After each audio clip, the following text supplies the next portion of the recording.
राधे राधे दोस्तों, आज आप सुने संकष्टी चतुर्थी गणेश भगवान की व्रत कथा।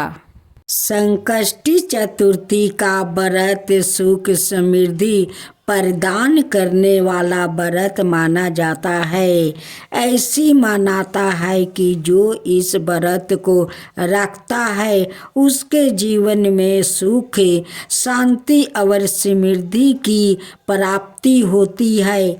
जीवन में आ रही सभी बाधाओं दूर हो जाती है। इस दिन प्रथम पूजनीय भगवान श्री गणेश की पूजा की जाती है। आज के दिन भगवान श्री गणेश के 5 मुखी हिरण्य रूप की पूजा करने का विधान है, जिसमें गणपति शेर पर बैठे नजरे आते हैं।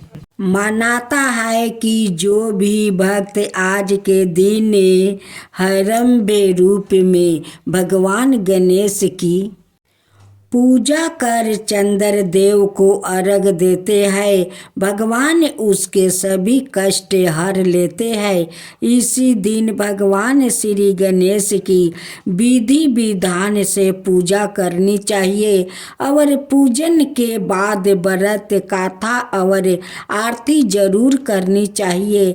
ऐसे करने से विघ्न हरता अपने भक्तों के सारे विघ्न हर लेते हैं और उनकी मनोकामनाएं पूरी करते हैं। संकष्टी चतुर्थी की कहानी सनातन धर्म के पौराणिक कथा के अनुसार एक बार माँ पार्वती ने भगवान शिव से चौपर खेलने के लिए कहा और शिव जी भी तैयार हो गए, मगर एक समस्या थी कि वहाँ कोई तीसरा व्याकृत नहीं था जो यह निर्णय ले सके कि कौन जीता और कौन हारा। तब माँ ने अपनी शक्ति से एक बालक की मूर्ति बनाई और उसमें जान फूंक दी। फिर शिव जी और माता ने खेल शुरू किया और हार बार बार माँ ने भोलेनाथ को हरा दिया, मगर फिर भी अंत में उस लड़के के भगवान शिव को इस खेल का विजेता बताया। इस बात से माँ क्रोधित हो गई और उस लड़के को लंगड़े होने का श्राप दे दिया। लड़के ने क्षमा याचना की तो माता ने कहा कि इसे वापस नहीं लिया जा सकता। इसका एक उपाय माँ ने बताया कि अगर लड़का संकष्टी के दिन यहाँ आने वाली कन्याओं से व्रत का विधान पूछ कर पूरे विधि विधान से व्रत किया तो उससे इस श्राप से मुक्ति मिल जाएगी। उस लड़के ने व्रत किया और भगवान श्री गणेश ने खुश होकर उसके कष्ट हर लिए। गणेश जी की जय हो, गणेश जी की जय हो। संकष्टी चतुर्थी व्रत की पौराणिक गणेश कथा के अनुसार एक बार देवता कई विपदाओं में घिरे थे, तब वो मदद मांगने भगवान शिव के पास आए। उस समय शिव के साथ कार्तिक और गणेश जी भी बैठे थे। देवताओं की बात सुनकर शिव जी ने कार्तिक और गणेश जी से पूछा कि तुम में से कौन देवताओं के कष्टों का निवारण कर सकता है। तब कार्तिक और गणेश जी दोनों ने यही सवाए को इस कार्य के लिए क्षमा बताया। इस पर भगवान शिव ने दोनों की परीक्षा लेते हुए कहा कि तुम दोनों में से जो सबसे पहले पृथ्वी की परिक्रमा करके आएगा, वही देवताओं की मदद करने जाएगा। भगवान शिव के मुख से यह वचन सुनते ही कार्तिको अपने वाहन मोर पर बैठकर पृथ्वी के परिक्रमा के लिए निकल गया।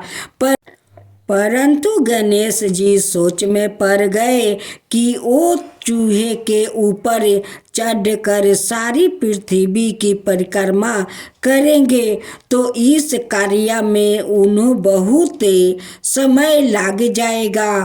तभी उन्होंने एक उपाय सूझा।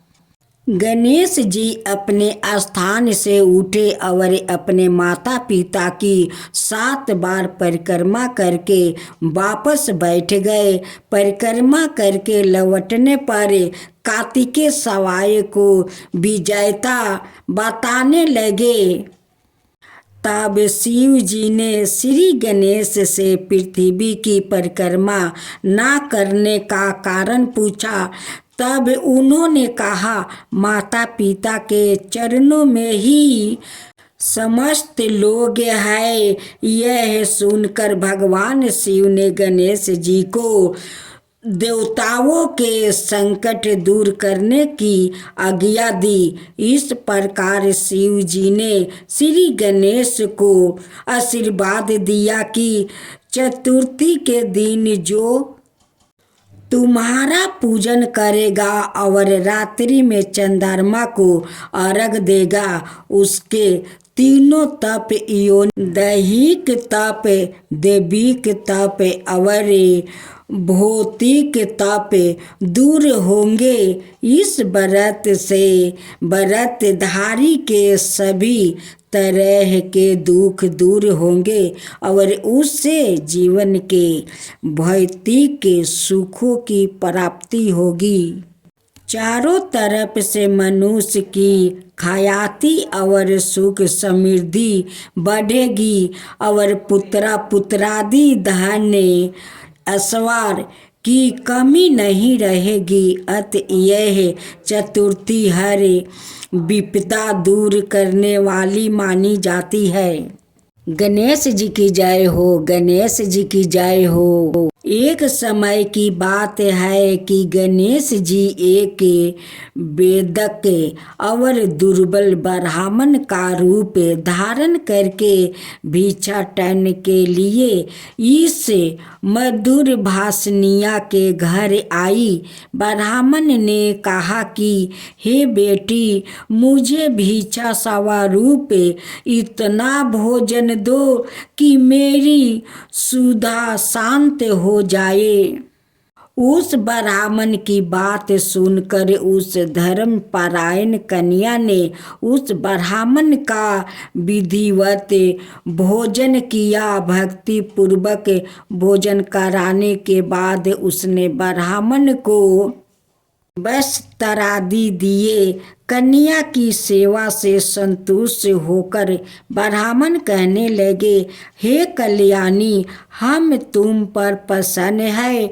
तुम अपनी इच्छा के अनुकूल मुझसे वरदान प्राप्त कर लो। मैं ब्राह्मण भेषधारी गणेश हूँ और तुम्हारी प्रीति के कारण आया हूँ। ब्राह्मण की बात सुनकर कन्या हाथ जोड़कर निवेदन करने लगी, हे विधन ईश्वर, यदि आप प्रसन्न है तो मुझे मेरे पति को दर्शन करा दीजिए। कन्या की बात सुनकर गणेश जी ने उससे कहा कि हे सुंदरी विचार वाली, जो तुम चाहती हो वही होगा। तुम्हारा पति शीघ्र ही आवेगा। कन्या को इस प्रकार का वरदान देकर गणेश जी वही अंतर्ध्यान हो गए। कुछ समय के बाद उसका पति घर वापस आ गया। सभी बहुत प्रसन्न हुए। विधि अनुसार विवाह कार्य संपन्न हुआ। इस प्रकार श्रेष्ठ मास की चतुर्थी सभी कामनाओं को पूर्ण करने वाली है।